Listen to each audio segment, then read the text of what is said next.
Welcome to Silent Symptoms, a Black mental health podcast. I am your host, Katasso Fridge, a Florida-based therapist. This podcast focuses on mental health, stigmas, and social injustices that affect the Black community. This podcast was created to bring awareness about mental health and can be used as an educational guide, but this is not to be used as a replacement for seeking help from a therapist. I hope you enjoy the podcast. Hi, welcome to Silent Symptoms, a Black mental health podcast. Today on the pod, we have Tracy Pinnock. She's going to be talking to us about how to heal from a heartbreak. So she's going to be sharing about her experiences with us and as a clinician, how somebody can heal from that. So Tracy, tell them a little bit about yourself. Yes, thank you for having me. I'm a licensed marriage and family therapist. I have a private practice in Norwalk, Connecticut, where I work with women and couples, and I specialize particularly in helping women heal from heartbreak after breakups. Wow, that is awesome. So how can people learn about you? Can they go to your website? Yes, so the best place is to actually go to Instagram at therapist.tracy, and that's therapist.tracie. I do have a website, which is tphtherapy.com, but it will soon be under construction. So following me on Instagram is where you get all the details of what's going on. I have a number of things that I'm working on for this coming year. Okay, awesome. So I'm going to ask you that again at the end so they can remember. Excuse my voice, is kind of choppy. It's going in and out. So what has inspired you to start working with women to help them heal from a heartbreak? It's definitely personal experience initially, and then also professional experience as I've just gotten to work with more people and seeing that this is a need. For me personally, I went through a breakup with my oldest son's father while I was pregnant with my son, and that sent me into a depression that I realized really had the potential to kind of throw me off track for life. So I came to the realization that I needed to do some deliberate healing work in order to feel better for myself and also be able to be the best mom that I could be for my son. Yeah. So now that you know that was a difficult experience for you, but as a clinician, did you recognize some of the signs that led to for you to, have a breakup with him? The reason I ask this is because people forget that clinicians are people at the end of the day. They think that we have it all figured out, and we have the tools, but sometimes we're unable to use the tools effectively. Absolutely. And so to that point, that's a great question. While I was in it, no, I wasn't like scanning and doing all this assessment of like my relationship or anything. I thought that what I was experiencing was, normal relationship stuff, the arguing and all of that. But what I've come to realize in hindsight is that it's common, meaning a lot of couples do a lot of arguing, but it's not necessarily healthy or normal. And what I mean is that in my relationship, it was toxic in that we were both very defensive and always on the ready to verbally attack one another. And that just created a whole lot of tension. Eventually it creates unhappiness. So at the time I was just like, oh, this is just what it's supposed to be like. Now being out of it, that's absolutely not the case. And so, no, I didn't see it clearly as I was going through it, although I was going through my training as a therapist and had, completed my testing. Yeah, I think it completed my licensure, all of that good stuff. But no, being in the midst of it is definitely different from being outside of it. Yeah, and this is why it's so important, as clinicians. Sometimes people always come to us as family members. Like when we have personal gain in the situation, it's really difficult to provide that insight because we have, an investment in that particular person. Like, girl, you have to break up with him. You have to leave him. And it's so hard to do that because we're invested. I could tell a client and give them all the tools, but with a friend or a family member, he's not any good. You have to walk away from the situation. And, I have to remind people, like, honestly, like, I'm not giving you, information from a clinician standpoint. I'm giving you information as a friend, as a family member. And I just want people to remember we are human beings at the end of the day, and we still go through things, and we have to go through heartbreaks and healing, even when we have the tools to, try to negate the issue or see the traits ahead of time. But when we're in the midst of the situation, we do not see it. So, what gave you the strength to kind of walk away from the situation? And did you have any type of preparation prior to? So yeah, and yes to everything you just said, by the way. I'm sitting here nodding my head because I'm like, yes, yes, absolutely. But yeah, so in terms of how the breakup happened, I don't know that I had preparation. Well, actually, you're asking a good question today. I'm thinking about this. I'm like, well, let me think about this. Um, okay, so this may sound weird, but there was like almost like a breakup, if that makes any sense, Yeah. where we like said, okay, let's take, I guess the whole take a break thing, except that the issue with us taking a break was that we were still living together and still living our lives like we were together. So in words, that's what was happening, Hmm. but in actual behaviors, that's not what was happening, which makes it very complicated. And so that happened before me officially like leaving the house and like in I moved in with my mom. Yeah. So in terms of the idea of preparation, there was this beforehand, okay, we're taking a break, we're not together, but kind of together thing. And then there was the, okay, I have to leave, I have to get out. So that's how that happened. Yeah. And so it's like it's complicated in the household. Yes, Yeah, yes, it's for really sure. difficult to be in a relationship and then be on break and then live together. And as adults, it's hard for me to understand the concept of a break. I think a lot of adults, I think a lot of times when people take a break, it's for their own good or not so good intentions, or it's a break where this is actually a breakup. Maybe we need time for like 6 months to a year, no communication, we can't see one another, and that's that. We'll see, we can reconvene.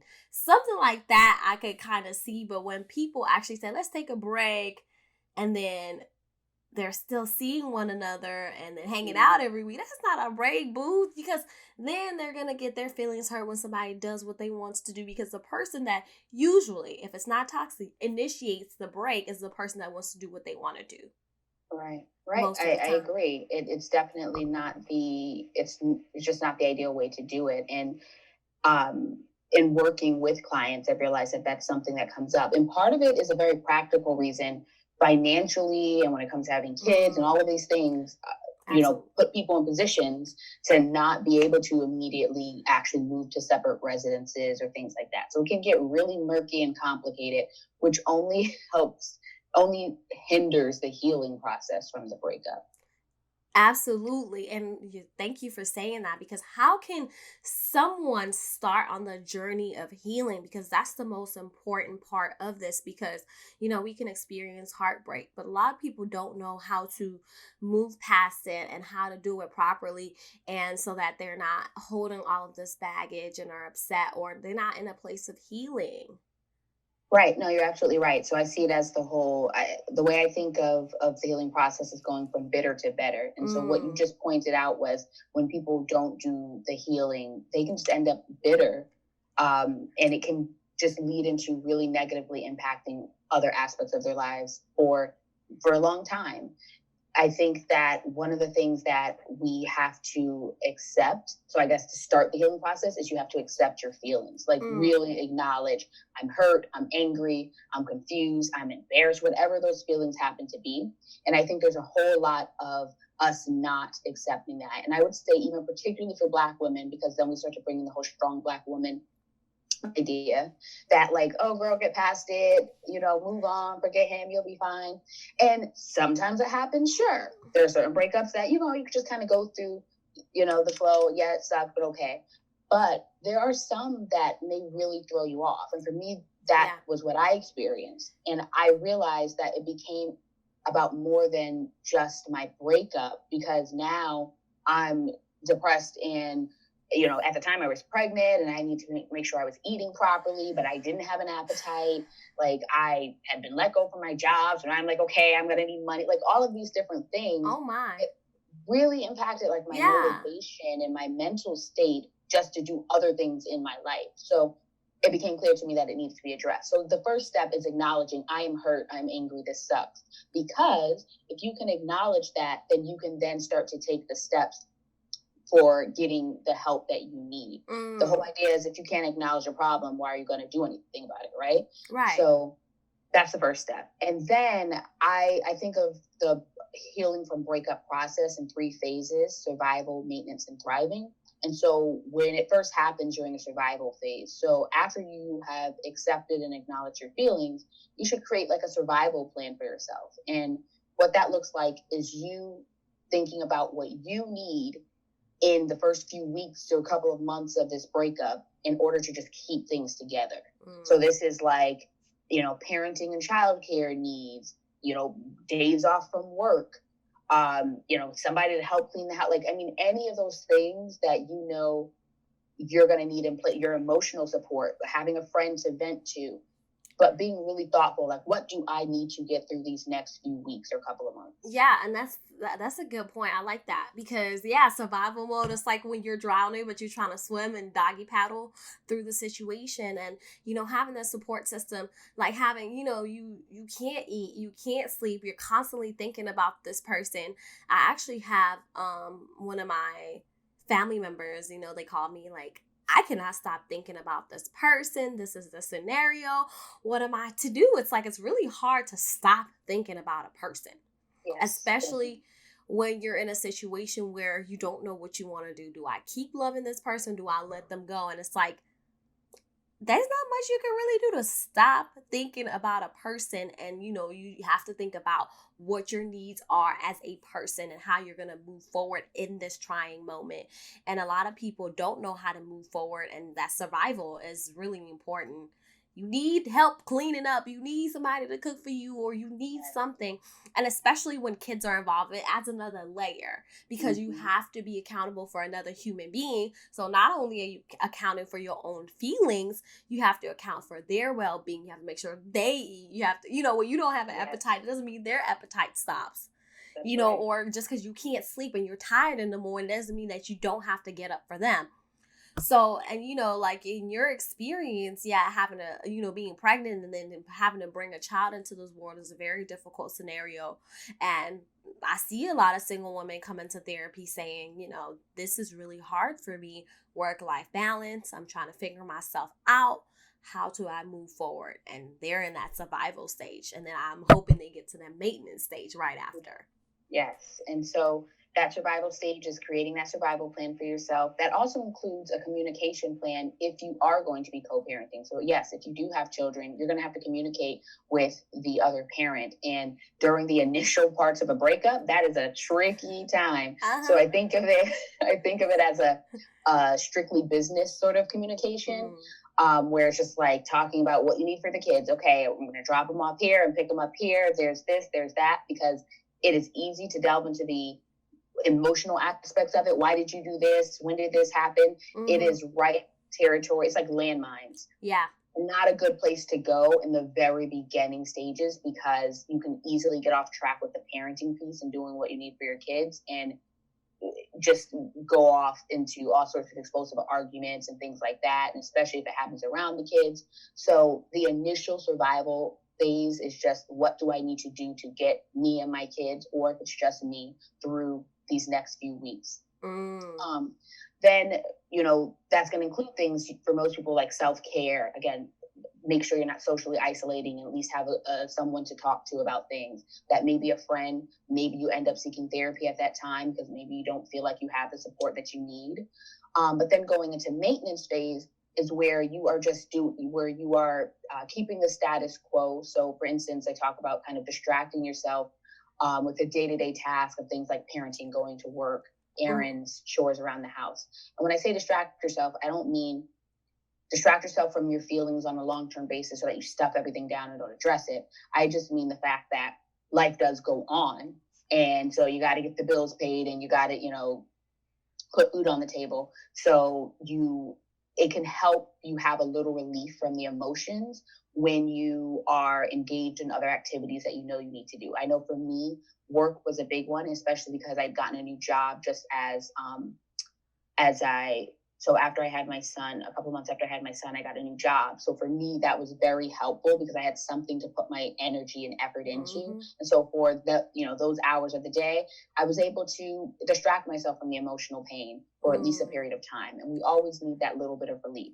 Yes. I always suggest that. And then it's like I always say, fake it till you make it, because it's Mm-hmm. really easy to get into a place of depression and not focusing on what's in front of you. And when you're so heartbroken or when you're depressed or have anxiety, it's really difficult to get out of that mode. And then when you have a new job, you focus on that. Fake it till you make it. If you're not happy this morning, doing those affirmations and pretending like you're happy can go a long way. And I Yes. say it takes 21 days to break a habit, so it could take you 21 days to pretend that you're happy, eventually become happy.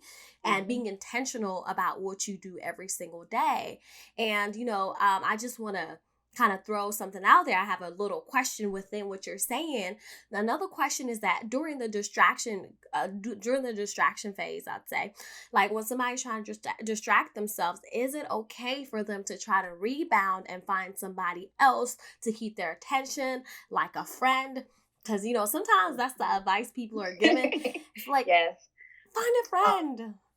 Yes, so you're getting into the good stuff. That could be a whole other segment. Yeah. But I've been asked this question before, and the simple answer is yes, but there's way more complicated aspects to it. What I mean is, the long and short of it is, you need to have a clear understanding of what you need and what you're looking for in that relationship with that person. And I say Hmm. relationship as a very general term.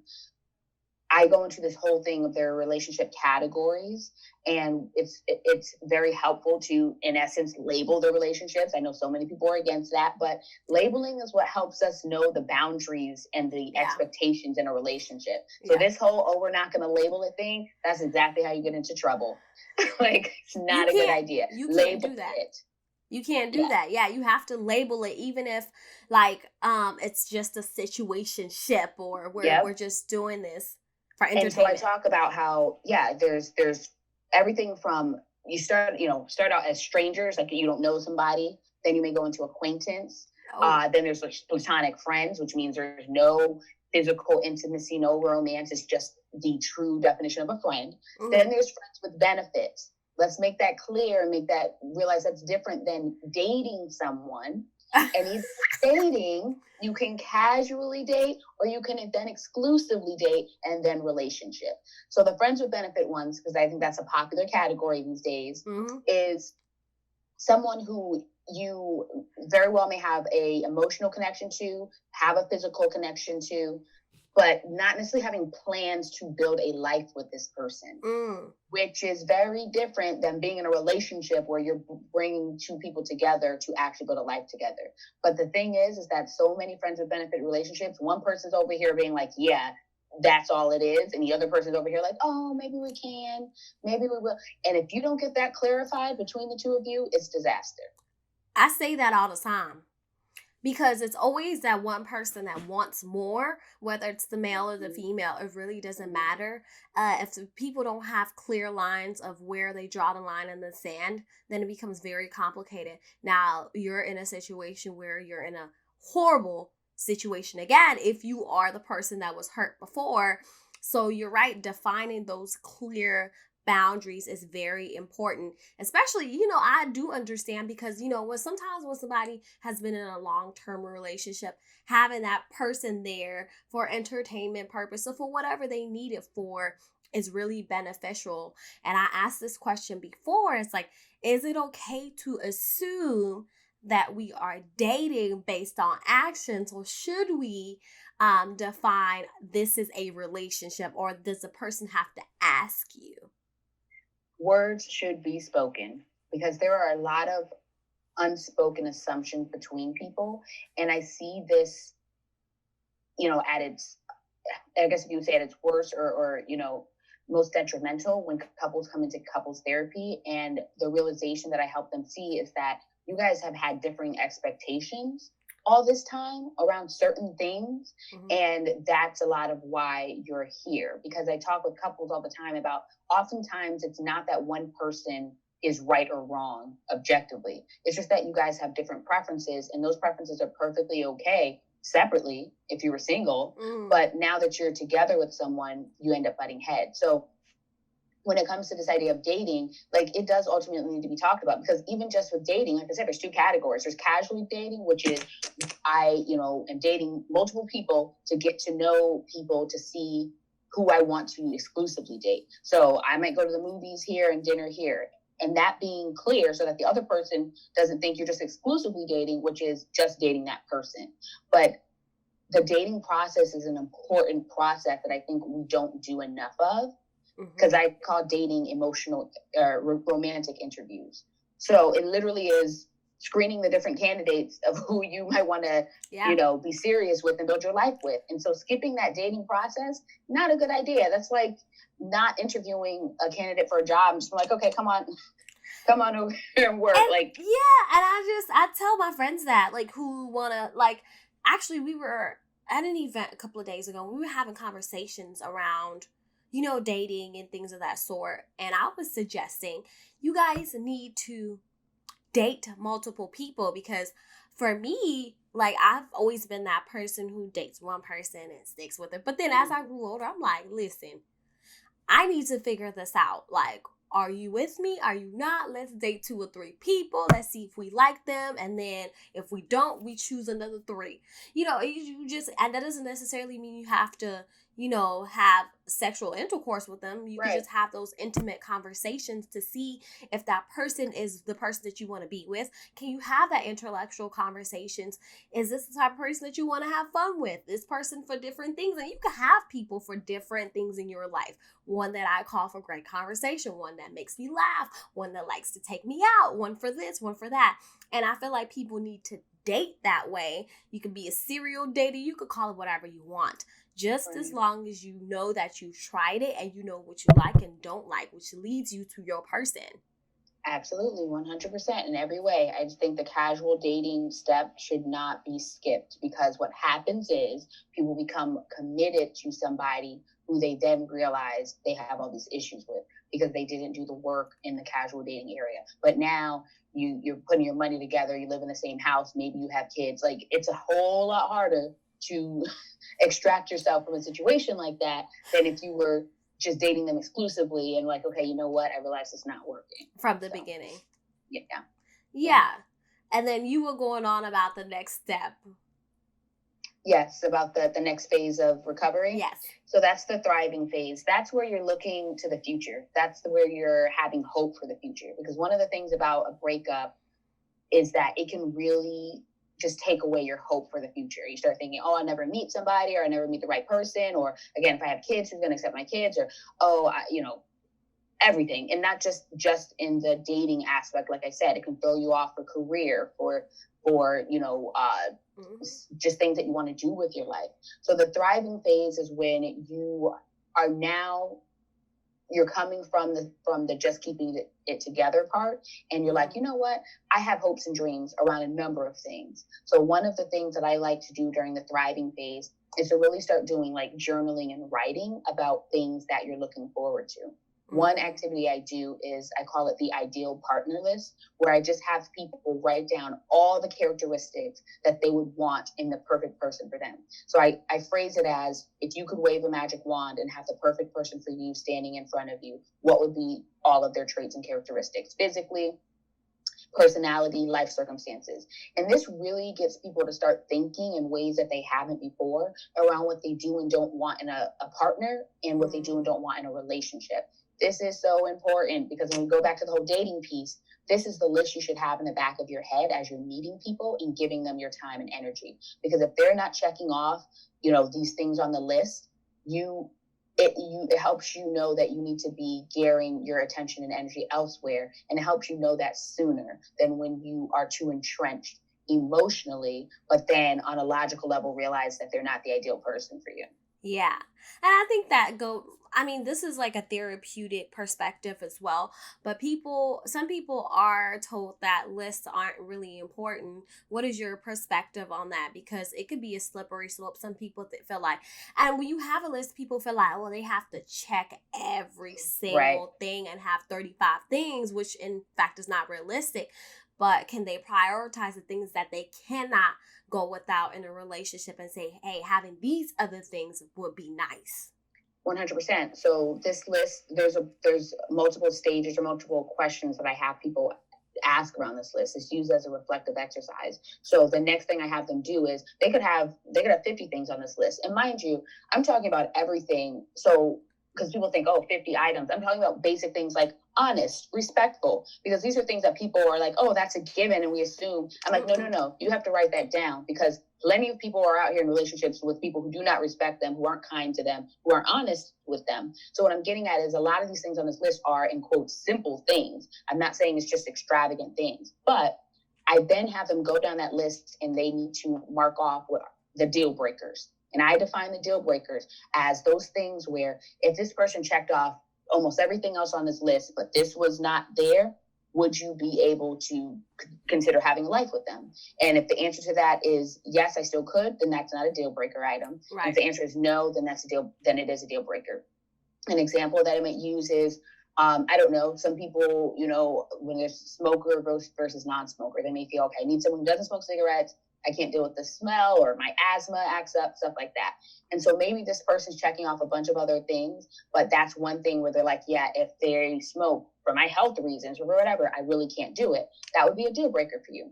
So to your point, it's not necessarily about someone checking off every single thing on your list, but it is about them checking off your deal breakers, because those are the things that you should not be compromising on, because if you do, you will likely have resentment or have issues in your relationship. Again, fast forward to couples coming in and coming to the realization that one or the other or both have held resentment towards the other person because they compromise on something very important to them.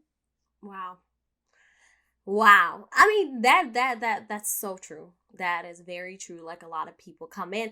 I think that I a lot of times I see that people are in love with the idea of someone, not Yes. who they truly are as an individual when you really dive in and dig deep. Because sometimes we tend to look at the surface, and when he's attractive, he's handsome, he has a nice house, he has a good car, like he has all these things that I feel like are important to me, but then he's not kind, he's not respectful to you, he doesn't have boundaries, things like that. They don't look into as far as, as an individual person.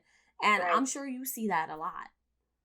No, absolutely. And it's not to say that those other things aren't important, because I always Yeah. tell people we have the right to our preferences. So Mm, you do need to know what you want, what you like. But yeah, it's one of those, it just comes down to that question of, if they do have, the money, the education, the career, and also tell me lies all the time, will that be okay? And it's like, and literally that's how you ask yourself the questions. yeah. It, and so the answer usually for most people is no. What I want is a person who does tell me the truth and also happens to have a good career. So then that's the type of person that you are seeking, and you do the work to be in those places and meet those people and do the due diligence of getting to know people, be more intimately and more deeply. Hence the whole casual dating, moving into exclusive dating piece. But yeah, like you said, it's about checking all of those things. So when I have people do this list, I have them initially put down whatever comes to mind, and then I'm kind of coaching them through. Okay, did you think about emotional support? How do you feel about that? Affection. You may be a highly affectionate person who likes kisses and hugs. You may be somebody who's like, not so much. What do you want your partner to be like in that area? Like, all of these sort of things are factors. Yeah. That's super important. So, what are some things that you have learned from personal experience and as a clinician that can be helpful when healing from a heartbreak? So definitely, I have to acknowledge my feelings. Hmm. I need social support of some kind, Hmm. somebody to vent to and talk to.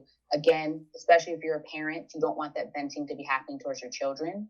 Meaning, like, if, Mm. especially if they're older kids and you're just like spewing off with them about how you feel about their Y'all know their good daddy, other parents. mommy.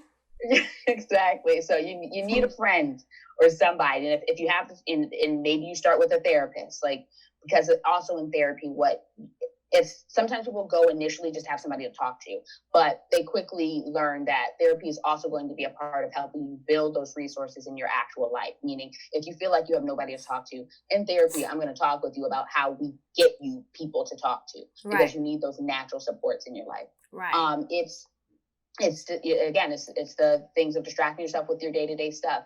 It's doing, I like to do vision boarding and gratitude journaling and things like that that help me look to the future of what I want, because ultimately the big step of healing after taking care of your initial emotional needs is to be looking to the future. That's how you get past the present, is by building the future. So you have to gather that hope so that you can look towards what I want it to be. What do I want my future relationship to look like? What about this relationship was not good or did not work for me that I want to be different? And again, that starts going into that ideal partners list, because then you can write the opposite of those things on that paper.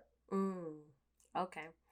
So, how can clinicians assist in the conversation about talking about how to heal from a heartbreak? Because not all, therapists specialize in, relationships. How can they help their client? Because a client could come in and say, I'm depressed. I have anxiety because of my breakup. Right. And sometimes we may deal with the depression and anxiety, but what about the healing part? So, Right. I think clinicians can help by first letting people know that a breakup is a loss. And so it falls into the grief category like any other loss, a death, a loss of your health or mobility, any sort of big loss that a person may grieve. A breakup can fall into that category. And clinicians letting people know that goes a long way in people feeling like it's okay to go to therapy for something like a breakup, because I think a lot of people don't feel like that's the case.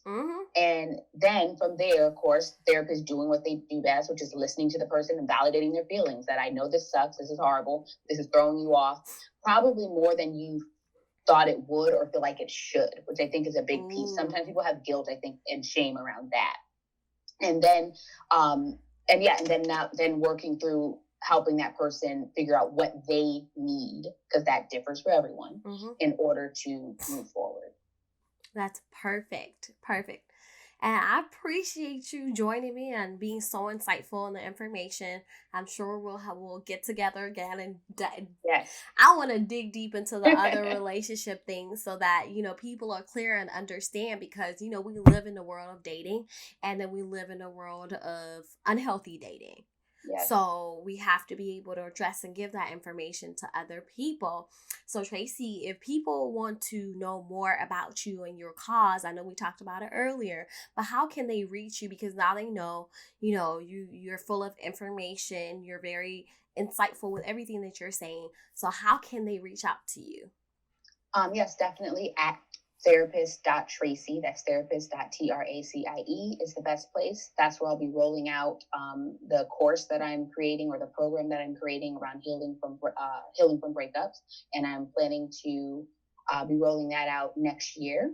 So Instagram is definitely the best place to find out about these things. Awesome. So just reach out to Tracy to get more information. If you want to know more about her, definitely follow her on Instagram, because I know I do. So thank you for joining us on Silent Symptoms, a Black mental health podcast. Thank you. Thank you for tuning in. Please be sure to like, share, and subscribe to our podcast.